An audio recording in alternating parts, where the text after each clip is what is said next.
In this tutorial, I'm going to be going over the list widget. The list widget is an easy way to make a list of any content you want, like text, images, videos, and it organizes them easily. You can see on the right hand side here of our preview, we have a little list. For example, we have our first title, our second title, and then our third one. This one doesn't have a picture, and our fourth one right below that. You can click any one, and it'll open up that list item. And these ones are articles with just text and pictures, and users would be able to click left and right and go between them. So if you had a bunch of videos, users would be able to switch back and forth between those videos and look at all the items in the list. So it's very easy to create. You would simply click add a widget, and then list is located right down there. Once you create a list, it'll let you add the items to the list. We're going to go ahead and use this one just to see how it works, and we're also going to create a new article. But let's open this up to see how a list looks.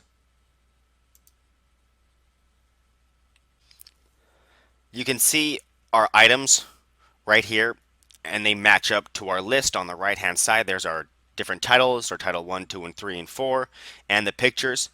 So if you want to add something to this list, you would simply click add a new item to the list, and that'll open up that item page. Simply set your title and your subtitle, and you can do an abstract, and that abstract is going to be, that's what appears below the title when the list is closed. And then you can enter text if you want, and you can do images and videos. So if you add an image or video, that's going to appear in the list item. So we can add a simple image, and then now that it's saved that, once we added the image, you can scroll down and we can see we now have that list item right there. When we open it, there is our text and our subtitle right there. And there's also a few other things you can add to it, such as buttons. You can add different buttons with a variety of different effects.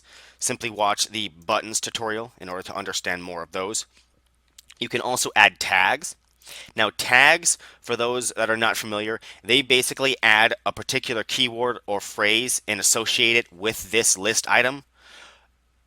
And users can then click on those tags and see those items associated with it. You can see at the top here, we have a few different tags, and whenever you make a tag, it'll generate that at the top of the list.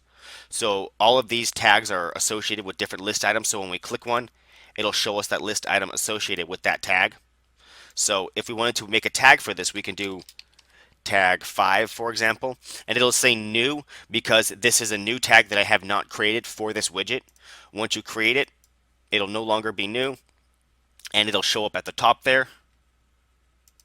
Once you click that, it now opens or shows us that list item associated with that tag. So that's an easy way to organize things and for users to be able to see what is associated with what and to easily find the article they're looking for. You can also add an author and date. And the date, if you do choose to make a date, this is also going to be used to determine how it's organized if you decide to organize by date. And that's another way to organize this, and we'll get into that in just a bit. But adding an author is very easy. Simply type the author's name. And when you save it, it'll now add the author's name below that list item. You can see it adds the author. And very easy to use. You can also add locations and attachments and events. So if you add an event, you can set a date and time, and then users would then be able to save that event to their calendar on their smartphone. You can also add a location. By typing in an address, it'll actually make a map for you and generate that automatically in the list item. And you can even do attachments. So if you add an attachment, it'll let users be able to download that particular item, which is pretty neat.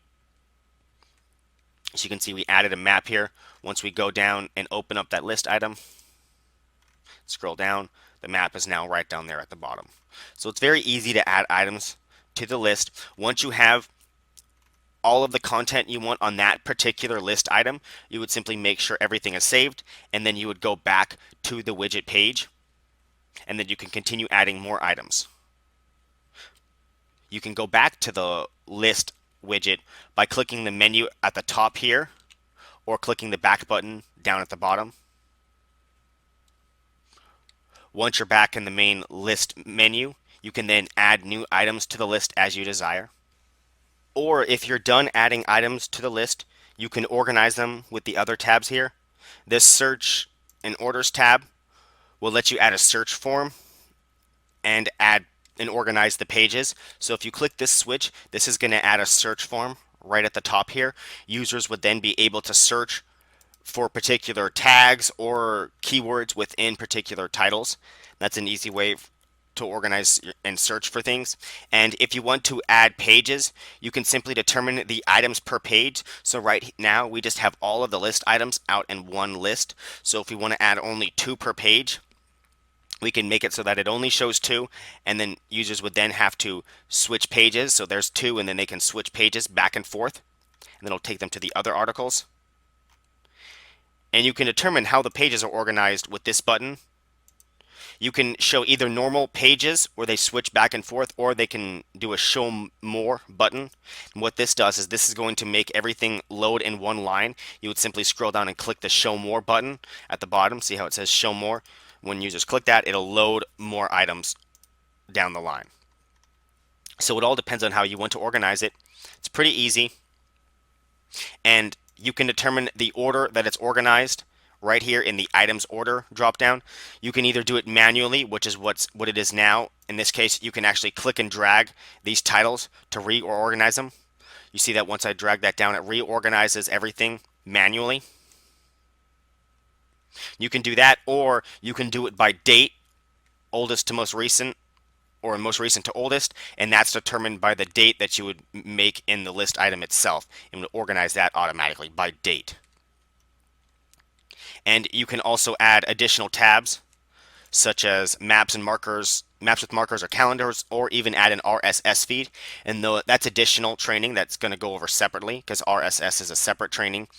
And you can also determine the style and layout on desktop versus mobile. So mobile, it's generally common practice to organize everything in one column because it's easier to see on a smaller mobile screen. But if you want, you can change it to 2 columns on mobile, and that'll make 2 items per column.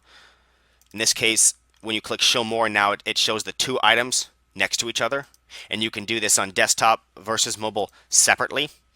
So that's an easy way to determine how it looks best. And you can also arrange the text and the images on mobile versus desktop. You can determine whether the text is above, below, or to the left or right.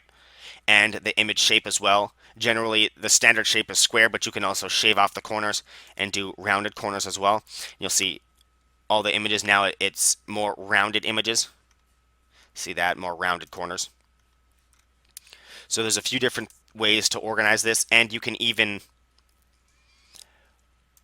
determine whether it's opened in a modal or a page. So a modal is a separate window that pops out. See how when I click this, a floating window pops up in front of it, and there's the article, and I can exit out and it'll slide away and then go back to the main page. That's a modal. If you want to open it in a separate page entirely, you would simply select open in a page. And then that way, anytime you click anything, it'll open up in a separate page entirely. See how it loaded a separate page, and then you would have to click the back button. So it all depends on how you want to organize things. Lots of options, and you can even do an accordion.